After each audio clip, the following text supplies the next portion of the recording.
لو انت لسه متشخص باضطراب الشخصية الحدية فانت اكيد مصدوم تايه وحاسس انك موصوم. طمن، انت مش لوحدك، كل ده عدينا بيه وهيعدي، ما تقلقش. اما لو انت متشخص من فترة وحاسس انك تايه محدش فاهمك فده مكان امن ليك من غير احكام دينية او اجتماعية. اما لو انت جاي هنا عشان تشخص فالمكان ده مش مناسب ليك. التشخيص بيكون في العيادات النفسية من الطبيب النفسي.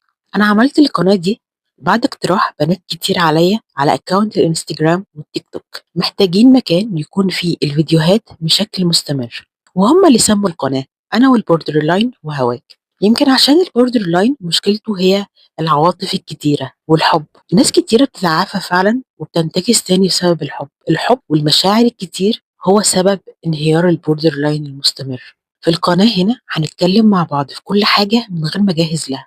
أنا مريت برحلة تعافي طويلة والحمد لله قدرت أوصل لبر الأمان. أتمنى إن القناة دي تكون نور لكل واحد فيكم. اللي عايز أتكلم عن حاجة معينة أو عنده سؤال يكتبها في الكومنتات وهرد عليها.